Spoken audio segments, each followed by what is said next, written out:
DVA Pahar.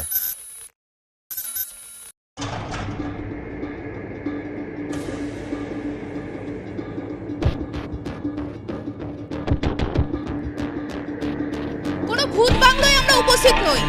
ডিভিএ cheat ফান্ডের টাকা যেখানে প্রয়োগ করা হয়েছে, ডিভিএ উপহার নাম দেওয়া হয়েছে, সেই ফ্ল্যাটে আমরা উপস্থিত রয়েছি।